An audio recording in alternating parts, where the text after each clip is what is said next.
got some good volume. Can you hear me okay? All right, so you guys are here because you want to be rock stars, right?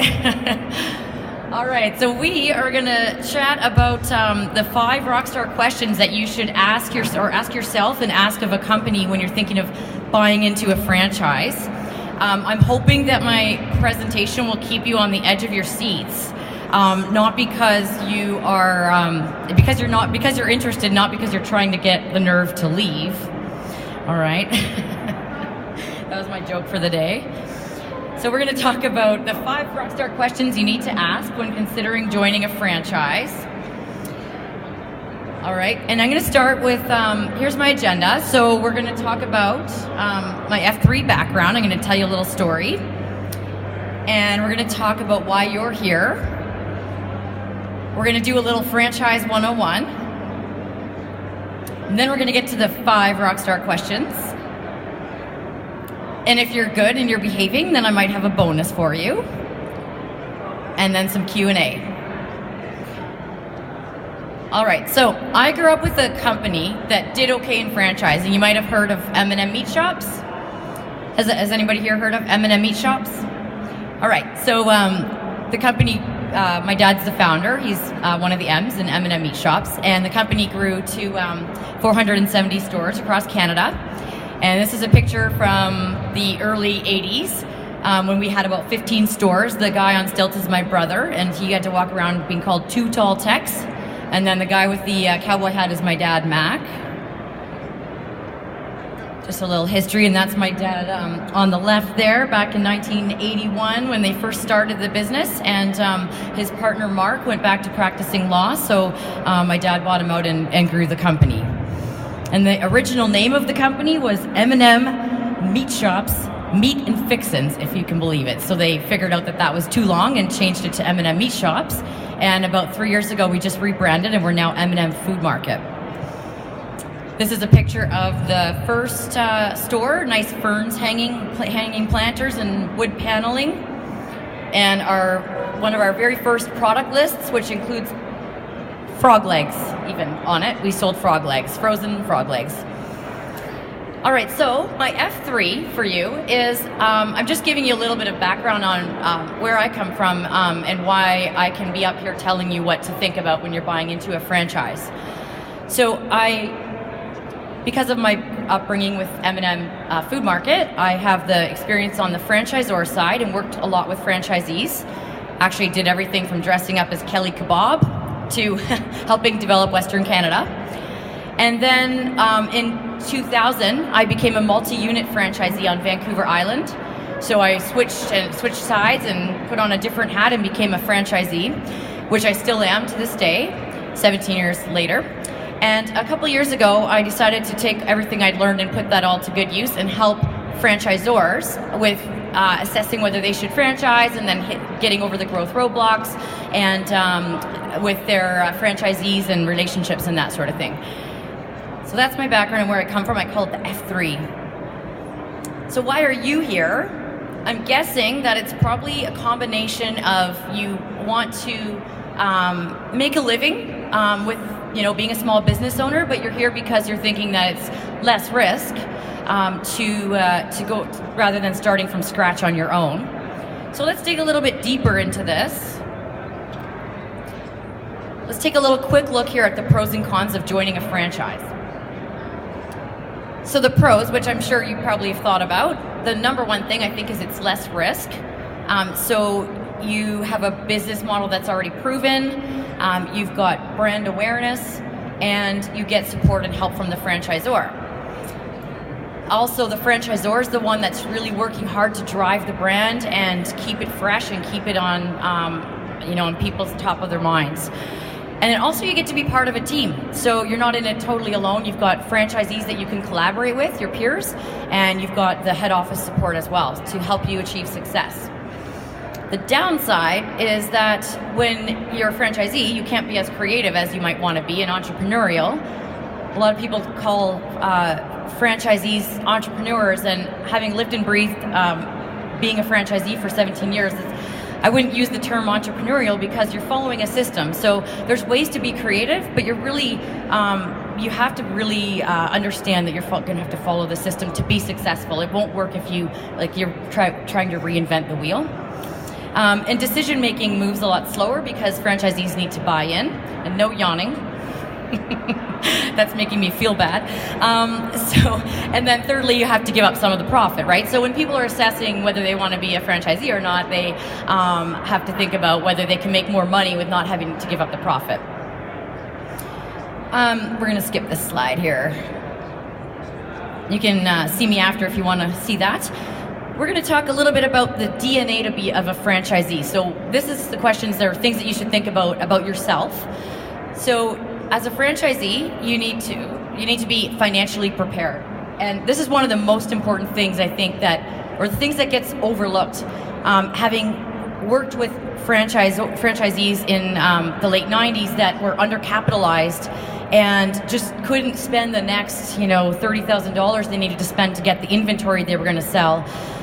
So they couldn't invest in the growth of their business. So you're going to need to have the initial investment, but also, and every franchise brand will be a little different, but find out what the working capital you're going to need in the first 6 months or maybe a year. There's a good chance you're not going to take money out of the business probably for maybe at least a year.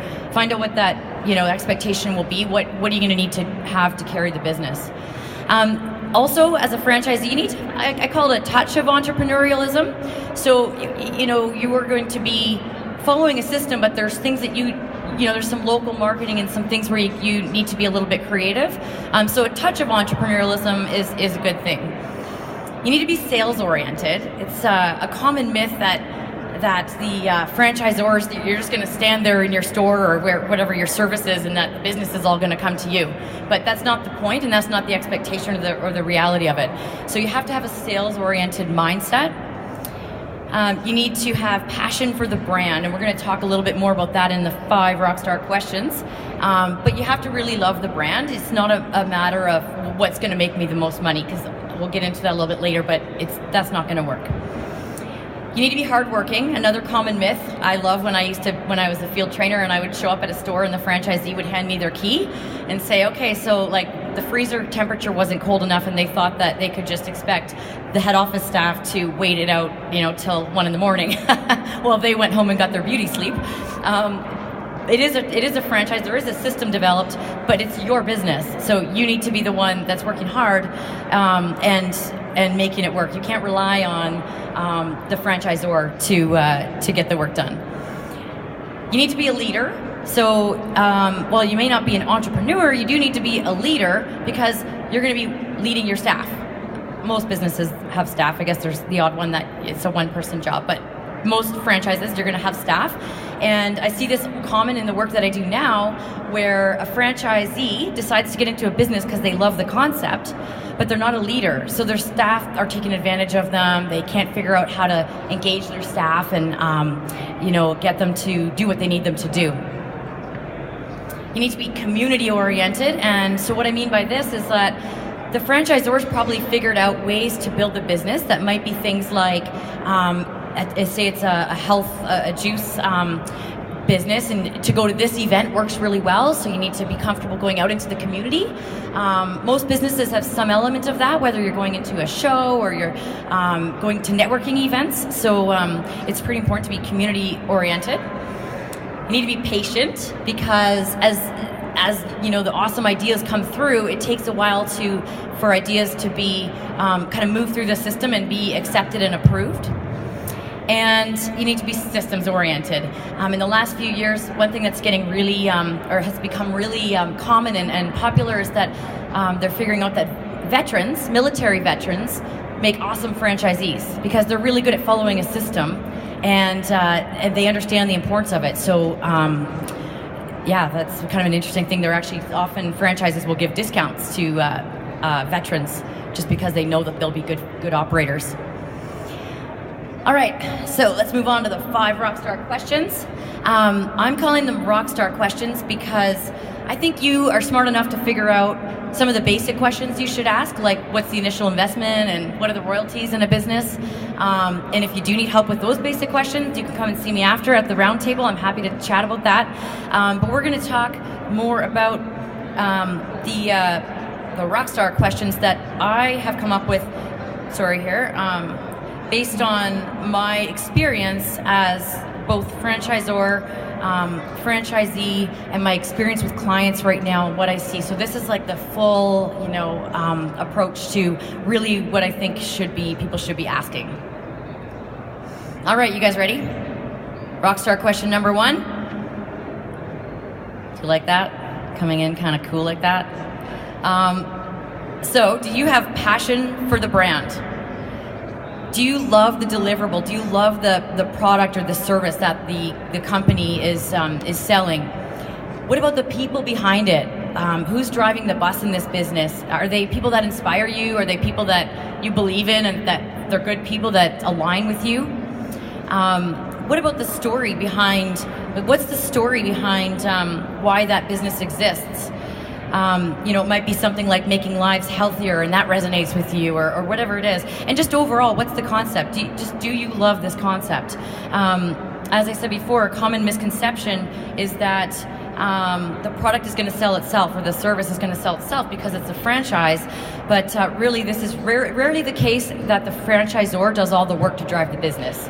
They're responsible for some of that, and you're responsible for some of that. So you have to love it, and you are getting into a long-term agreement, usually 10 years.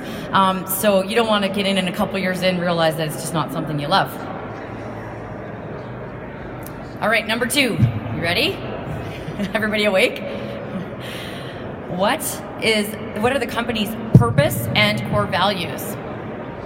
What is the why of the business? Why do they exist? And what are their core values? All the successful franchisors and generally just companies out there, the ones that are super successful are uber clear on what it is or why they exist. They've done the work to figure this out so that everybody in the organization can be aligned. For example, Nurse Next Door's why or purpose is making lives better. So if that resonates with you, then you can right away you can tell whether that's something that gets you excited. Property Guys is disrupt the broken model.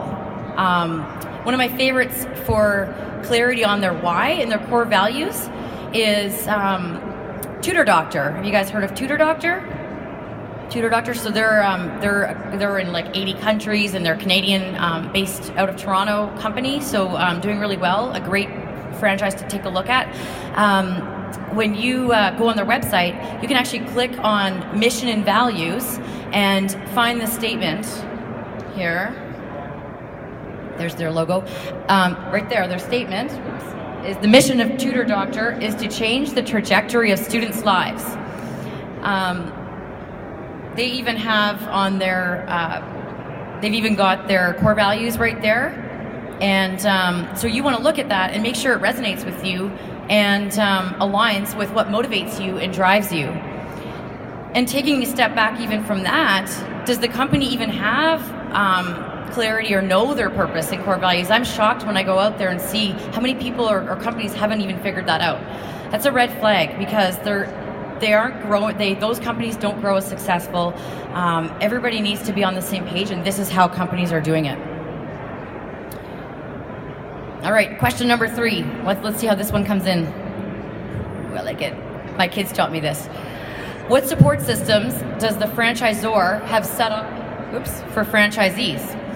So you want to find out exactly what they're doing to support their franchisees.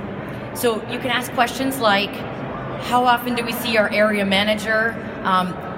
If we have a good idea, how do we share our input? Because when you're on the front line, you see things differently than the people in the head office. And there needs to be a system in place for you to share that input. Some of the biggest, neatest ideas come from franchisees. Big Mac from McDonald's was a franchisee idea, and even the first drive-through. You want to see how does the company keep everybody on the same page? Like everyone in the loop, how are they sharing information? What support systems do they have for sharing their information? And what strategies do they have for helping franchisees be profitable and be successful, and how to build their business? What kind of tools and resources does the franchisor provide, and how? And this is one of my favorite areas in franchising. So if you have any questions to further understand support systems in franchising, come see me after. It's one of my superpowers. It's what I love. Question number 4. Look at that. I was having a little bit too much fun, I think. How many transfers and or closures has the franchise company experienced, and why? I think this one's pretty obvious. If there's a lot of closures, something must be going on, or if they've continuously turned over franchisees, there's something going on there. And lastly, number 5, this one's another one of my favorites. What technology does the company have in place to create efficiencies for franchisees? I'm a big ambassador of how technology creates efficiencies because it increases the profitability for the franchisee when there's efficiencies in place. And there are some key points, though. It needs to be simple and easy to use. So if you're looking at a franchise, find out what technology they have. Ask the other franchisees if they like it. See if you can check it out. What are they using? What technology are they using to communicate with the franchisees? Oops. Sorry, this is not my laptop, so I'm a little bit wonky here. What technology do they have for franchisees to communicate with their peers as well? You want to see what metrics are available, like what metrics are available through technology to benchmark where you're at compared to other locations and other franchises in the company, and what technology is being used to reach the end user, and what data is being tracked to really get to know the target audience. All right, so there's your Rockstar questions, and because you guys are being good, I'm gonna be able to give you the bonus, which is I'm gonna show you the DNA of a franchisor that you should be looking for. So the franchisor needs to have a great idea that makes money. So that's pretty obvious. We'll keep moving on that. They have to be systems minded. So when you're looking at a franchise, see what systems they have in place. If they don't really have a lot of systems in place, or you feel like it's just not that systemized, like they do things differently here than they do there, or like maybe their area managers are out there and one's doing one way and one's doing another way, that's inefficient, and it's not going to lead to the profitability that for you in the end. The franchisor needs to understand that they're in the relationship business. So, there's a lot of people out there that think they'll just use franchising to grow their business, but they don't understand what the mentality is of a franchisee, so they don't nurture the relationship. So you want to make sure that they really understand what the franchisee is giving up. That you're giving up potentially your life savings to become a franchisee in their brand, and maybe you're giving up some other cool opportunities. So it's really important that the franchisor gets that. Franchisor also obviously needs to be a leader, and they need to be transparent. So what kind of information are they sharing through the company? Because as a franchisee, when the franchisor makes a decision that you don't understand and you don't know why they made it, it's extremely frustrating. Okay, now we're going to use these different kind of bags to carry product out. And we're in front line thinking, these bags suck. These bags are breaking, or like, why are you making the change? So transparency is everything from why decisions are being made to sharing as much of the metrics of the corporate location or whatever they can share, so that you can have a better understanding of the business, and you'll buy in more. You'll be more loyal to the brand if you understand, why decisions are being made. They need to be compassionate, and this is something I see in my role now, where the field consultant or operations person is out in the field, and they're talking to the franchisees like they're employees. And it's like they don't get it. This person invested maybe $400,000, and they're actually more like your customer as a franchisor. Like the franchisor should see you, the franchisee, as more of like a customer, and be compassionate when you have challenges and when you're needing help, you're not making money, or you're having trouble with your marketing, or whatever you need help with. They should be an advocate for the brand and for what they're doing in that industry, and they should also be an advocate for you as a franchisee. So they need to be out there and protecting and advocating for you. And they need to be innovative. So you want to look at what they've done in the past to be innovative and see what track they're on, ask them questions about what their plans are to continue to stay innovative. And they need to be collaborative. So you want to see that they're working with the franchisees, asking the franchisees for input. Again, what systems do they have in place for that so that they can get that information from franchisees? And how are they encouraging the franchise peers to be collaborative with each other? Because there's a ton of value in that. You know, if I see some metrics from another location of my business as a franchisee, I can call that person up and say, hey, what are you doing? You must be doing something different. And what is it? And then you find out, you know, some new business building ideas. And this is my favorite. Most importantly, I don't know about you guys, but I think they need to be fun. So I'd be looking for that. All right. So I'm not sure how long that was, but we could do some group Q&A if anybody has any questions about anything on the franchisor side, franchisee, other questions to ask a franchisor, how to make the final decision. Come on, Alan. Alan, you got one? No? Gary? Anyone? Yeah.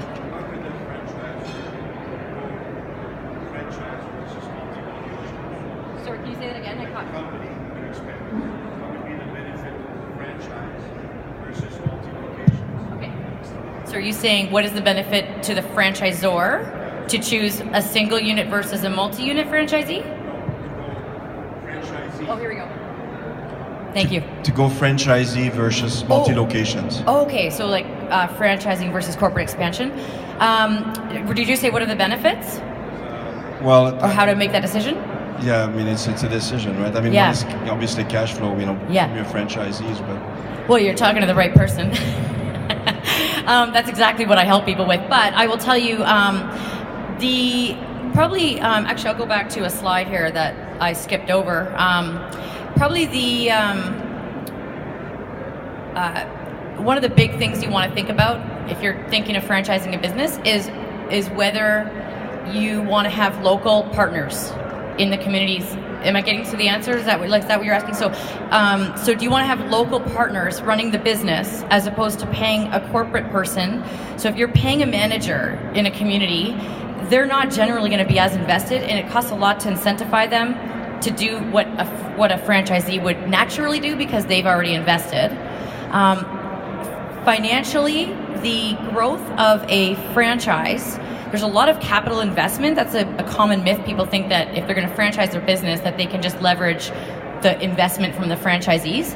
But to properly grow a franchise, there's actually, I say it can be up to $200,000 investment. But what happens is the growth trajectory goes like this once you hit, it's called royalty self-sufficiency, which is in around like the 50 unit range, 50 to 100 units, depending on the brand. So it's being being prepared financially. That is a key consideration. There's a lot of other things to it, so we can actually chat after too if you want. Yeah, I can go further to that.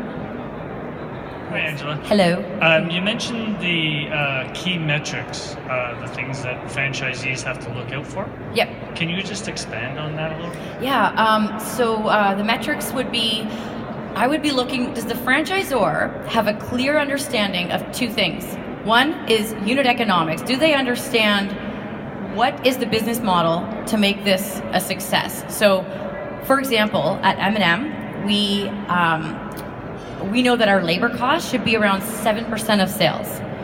When our labor costs, when we first opened our stores on Vancouver Island, the projections we had once we signed on were for like $900,000. And I like to say we blew the projections out of the water. I like to say it's because we were so awesome, but it's because the people knew the brand, right? So like we had lineups at our doors. We did 1.7 million in our first year. So we were like, oh, this is awesome, we're rocking. So let's pay our staff more because, and I think you've heard this story, Gary, but let's pay our staff more because they'll work harder and, we can hire better quality staff. But what we realized, it just made them lazy and complacent. So there's a reason why the franchisor was saying your labor cost should be 7%. Because if you go over that, your staff get lazy. If you go under that, you're under-servicing your end user. So you want the franchisor to be really clear on what the percentages that you need to spend on marketing, rent. You know, some of those, there's some key numbers in there. So marketing, rent, labor, depends on the business, right? The other half of the coin, so that's unit economics. The other half of the coin is what are the key performance indicators of the business? What are the numbers that you're going to be watching? So at M&M, for example, it's a retail store. We watch our gross margins. We watch our average sale per customer. And we know the targets. So we can, throughout the day, even go on the computer and check where we're at and go, oh, our gross margin's low. We need to start selling some things that aren't on sale. Now you know our secret. So that we can pay the bills at the end of the day and pay the staff, right? So the other KPIs, it might be something like, if you're service-based, it might be conversion to membership. If say it's a fitness studio or something, it could be total sales. Depends on the business. But what are the metrics? What are the KPIs, the key performance indicators that are going to make it clear that you're going to make money? So you want them to be clear on their unit economics and their KPIs for that business. How's that? All right. Here's my benefits, and hopefully you've had a chance to take a look at that, because that's to answer the why, like, what's the benefit of franchising on the franchisor side and as a franchisee. All right. Well, I think we are almost at the end. Is there any other questions? All right. So you guys going to go be rock stars? I'd love to hear what your thoughts are and what you're looking at investing in. And yeah, I think it's really important to do a lot of homework. Do your due diligence. Make sure you understand the legal documents if you get to that stage, that you really understand what's in them, because the legal documents are going to be 100% in favor of the franchisor, and they're like that for a reason, because it protects the brand. It's a good thing, but you won't be able to change that, and you have to make sure that you're comfortable with what, like, the franchise agreement is telling you you need to do. So those are my tips for you today. I hope you guys enjoyed my presentation, and if not, I hope you had a good nap.